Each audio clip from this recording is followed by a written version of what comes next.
Tonight, we are joined by a very special guest, a young man who was pressured and persuaded to join an ultra-Orthodox Chassidic cult. This is his story.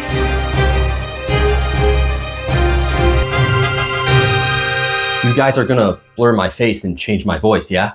Of course. Tell us a little bit about yourself.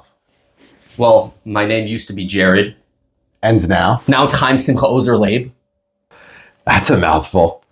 So what was your life like before being convinced to join this cult? Oh, it was terrible. No job, broke, lonely, severe addiction to candy. So you're saying they took advantage of your vulnerabilities. Exactly. Now I have skills from a vocational school. I got a job, a 401k, very healthy lifestyle. I don't even like candy anymore.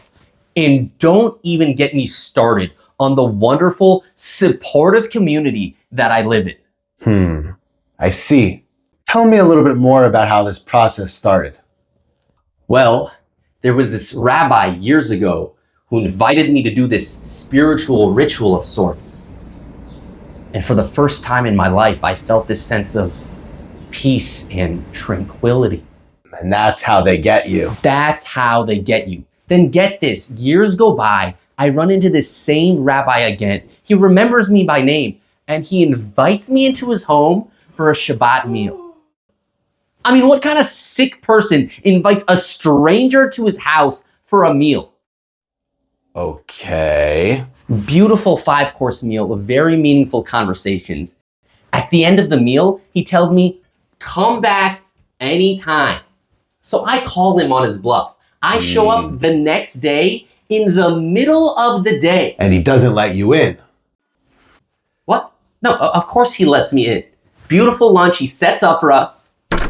What kind of deranged person just opens up his home like that? I'm telling you, these people are sickos. Sick.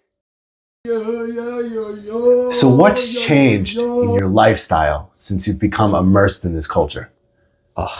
I could sit at home and just watch TV for 7-8 hours a day. And now? Now, in my free time, I volunteer to help in the community. I mean, what's wrong with these people? Why can't they just be normal, selfish people like the rest of us? It's ingrained in my psyche to naturally help others in need now. I hear you have a family now. Can you share a little bit about that? At one of these Shabbat meals, there's this so-called rabbi. Tells me he knows this great girl that he thinks would be a very good match. Wonderful, sweet girl, very pure soul. What happened? On one of our dates, I tell her I didn't come from such a healthy background. She tells me, I kid you not, I don't see you for what kind of person you used to be. I see you for who you are now. Psycho, alarm bells should have been ringing in my head then and there. You have kids, correct? 2 beautiful children. Are there problems at home? No, not at all. Very healthy, functional home. I didn't ask for that. Well, what are your kids like? Listen to this. My 2-year-old comes home from early childhood education one day. He says, Tati, I drew you a picture. So I say, oh, what'd you draw? He says, it's a picture of me giving you a hug, Tati. Does this look like a picture of someone giving their dad a hug? Even my kids are messed up.